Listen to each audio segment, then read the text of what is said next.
Parte 2 del SCP. La pija. La adelanté. Oh no! Hello?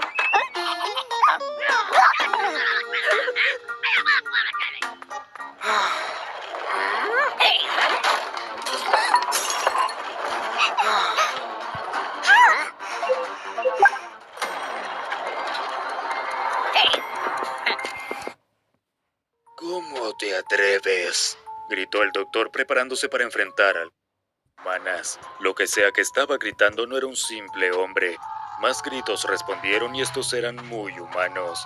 Estos sonidos le eran más familiares. Gritos de dolor, miedo, de intentos desesperados pero inútiles de escapar. Luego el ruido sordo de cuerpos cayendo al suelo, de miembros arrancados golpeando paredes y ventanas. Un fuerte estruendo y el sonido de algo grande moviéndose bastante rápido por los pasillos. La curiosidad científica venció al doctor y se encontró regresando a su pequeña ventana con la cara presionada contra el vidrio con tanta fuerza que su pico casi lo partió. No podía ver gran cosa, solo guardias corriendo por el pasillo con las armas desenvainadas. Vio a uno de ellos disparar, escuchó el disparo. ¿A quién estaba disparando? Entonces lo vio, un borrón pálido que pasaba como una flecha por la puerta.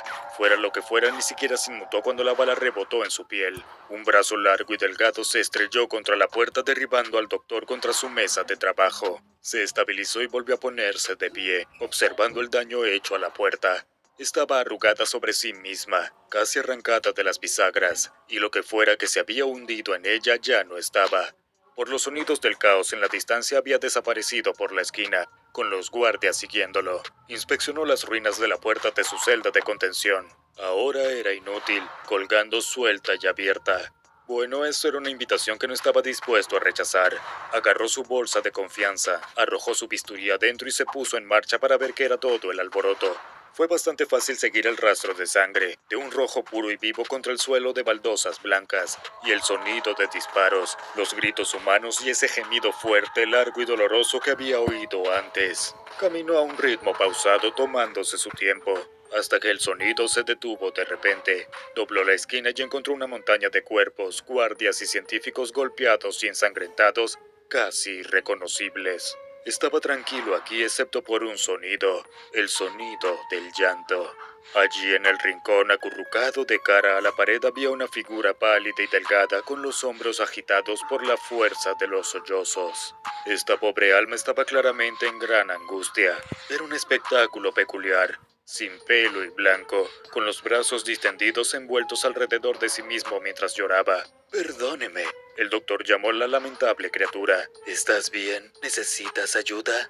No respondió, solo siguió llorando. Algo tan abatido había sido responsable de esta destrucción. Las docenas de cadáveres, las paredes destrozadas, las puertas derrumbadas y las ventanas rotas. Parecía imposible. Claro, era grande y parecía fuerte, pero nunca había visto llorar a un monstruo. Esta no podía ser una criatura peligrosa, no cuando estaba triste. Él lo ayudaría, pero primero atendería a algunos de estos cuerpos. Dejó su bolso en el suelo y sacó varios viales de líquido, un juego de jeringas y una variedad de otras herramientas quirúrgicas que podría necesitar. Ahora, después de una pausa tan larga, podría reanudar su trabajo de manera significativa. No podía estar seguro de cuánto tiempo trabajó, reviviendo a estas pobres almas y reconstruyendo sus cuerpos mientras la pálida criatura lloraba en un rincón. Los sollozos se desvanecieron en el fondo con el tiempo, convirtiéndose en una especie de ruido blanco cuando extrajo un hígado por aquí, lo colocó en una cavidad torácica por allá, pinchó y punzó, inyectó y extrajo, probando nuevos métodos junto con curas probadas y verdaderas. Uno por uno los ojos lechosos se abrieron, las articulaciones rígidas de rigor mortis se pusieron en movimiento. Los rostros cetrinos lo miraron con la gratitud vacía que vio en tantos pacientes a lo largo de los años. No necesitaba que le agradecieran con sus palabras, el trabajo era su propia recompensa. Siguió esperando que llegaran más guardias para intentar contener la situación, pero ninguno llegó incluso cuando sonó la alarma en lo alto. minuto. En cuanto a la malhumorada criatura, no pareció notar su presencia en absoluto, ni siquiera cuando había devuelto la vida a todos los cadáveres intactos. Los pacientes se arrastraban por la habitación sin rumbo fijo esperando órdenes de algún tipo. El médico tocó a uno en el hombro y le entregó al hombre renacido un frasco de medicina espesa y negra. «Dale esto al pobre hombre en la esquina, por favor». No era mucho, pero debería calmarlo, aliviar un poco su sufrimiento. El cadáver asintió con la boca colgando suelta y abierta, un globo ocular colgando de la cuenca. Se acercó a la extraña criatura y le tendió el vial.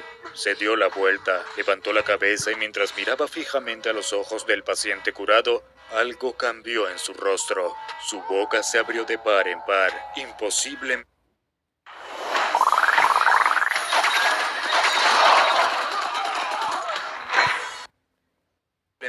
Ancha, y chilló el mismo sonido terrible que antes. Las lágrimas brotaban de sus ojos incoloros, sus brazos temblaban de rabia desenfrenada, mientras sus mandíbulas se cerraban alrededor de la cabeza del paciente. Como una boa constrictor en un movimiento fluido se tragó por completo al hombre revivido mientras el doctor observaba conmocionado. Se había equivocado, no se trataba de un inocente atrapado en el lugar equivocado en el momento equivocado. Esta criatura, fuera lo que fuese, estaba profundamente enferma.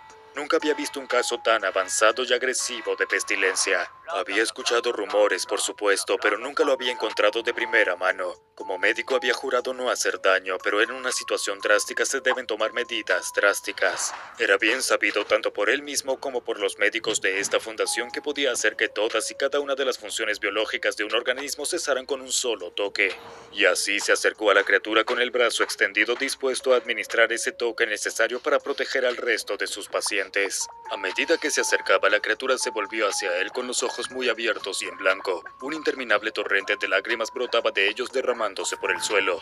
Volvió a chillar, la boca se abrió lo suficiente como para engullir toda su cabeza y corrió hacia él a una velocidad vertiginosa. «Lo siento mucho, no te encuentras bien», dijo el médico simplemente mientras su mano presionaba el pecho de la criatura. Tan pronto como la dura piel de la mano del médico, que los desinformados podrían confundir con guantes, hizo contacto con la piel despigmentada de la bestia, sus ojos se cerraron. Sus músculos se aflojaron y se derrumbó en el suelo con un ruido sordo. El médico caminó alrededor de la criatura caída observando la vista.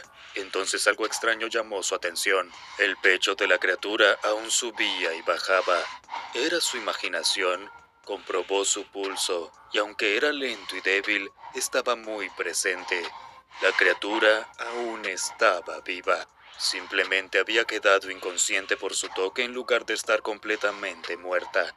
«Curioso, muy curioso de hecho», murmuró. Tal vez había comorbilidades presentes, otras infecciones además de la pestilencia que hicieron que la criatura fuera anormalmente fuerte, resistente a los cursos habituales de tratamiento.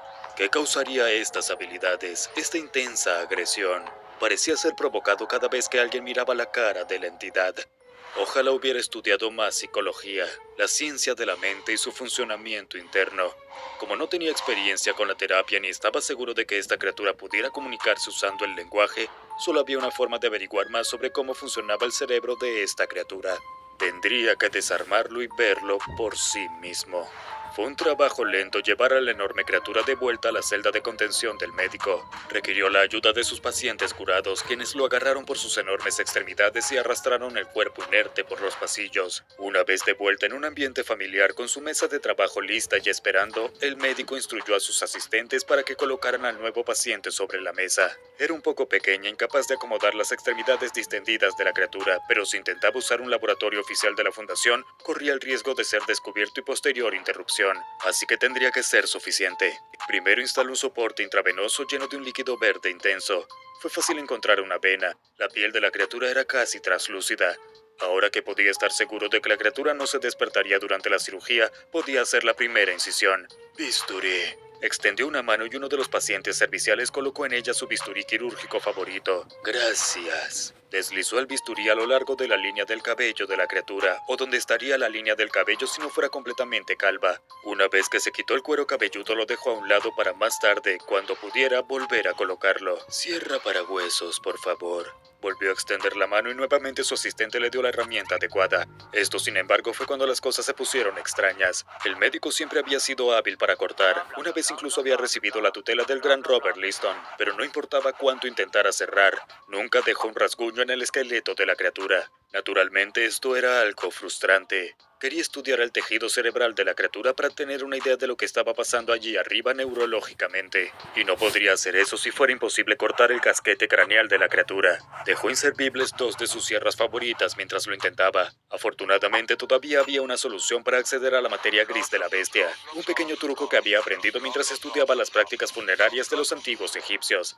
Sacó un gancho largo y curvo de su bolsa y lo insertó en el conducto nasal de la criatura. Con algunas maniobras delicadas finalmente logró quitar el cerebro. Fue una vergüenza tan terrible que tuvo que hacerlo pieza por pieza a través del conducto nasal, pero uno se las arregla. Todo lo que quedaba era coser la piel de la cabeza de la criatura en su lugar. Estaba a mitad de puntada cuando una voz interrumpió su cuidadoso trabajo, casi haciéndolo soltar la aguja. «Oye, ¿qué estás haciendo?». Miró hacia arriba para encontrar a un guardia apuntándole con un arma en la cara. «Disculpe, estoy en cirugía en este momento. Por favor, no interrumpa», amonestó al guardia, pero el hombre no escuchó ni bajó el arma. De hecho, gritó algo en una radio, palabras clave que el médico no reconoció. Luego disparó una bala en el cráneo del paciente que estaba a su lado. «¿Cómo te atreves?», gritó el doctor preparándose para enfrentar al guardia. Pero ya era demasiado tarde. Docenas de otros guardias invadían la habitación y neutralizaban a sus asistentes. Algunos con trajes de materiales peligrosos lo agarraron de los brazos y lo alejaron de la criatura en la mesa de operaciones, sin importar cuánto luchó o cuán fuerte protestó. Entonces sucedió algo increíble, algo maravilloso. La criatura abrió los ojos y se sentó. Miró directamente al guardia más cercano a él, y los dos se vieron a las caras. El guardia se tensó preparándose para lo peor, pero no pasó nada. La criatura simplemente miraba, plácida y tranquila, sin gritos, sin desgarrar carne, sin abrir la boca más y más para tragarse al hombre entero. «¡Lo hice!», gritó el médico superado por la euforia. «Te he curado. Ahora comienza el resto de tu vida feliz». Observó cómo los guardias se llevaban a la sorprendentemente tranquila criatura de regreso a su celda de contención. La puerta del médico fue reparada y fue devuelto a su estado de cautiverio, pero nunca olvidó al paciente que ayudó ese día y lo maravilloso que se sintió al hacer una obra tan buena. Mientras tanto, el cerebro de SCP-096 volvió a crecer en una hora y causó otra brecha de contención masiva, asesinando a una variedad de investigadores y guardias. Pero el personal acordó no contarle a SCP-049 nada de esto. Mejor dejarlo tener esta victoria. Realmente parecía necesitar una. Ahora echa un vistazo a SCP-049, el médico de la peste, todo lo que necesita saber, y SCP-096, el chico tímido, escape.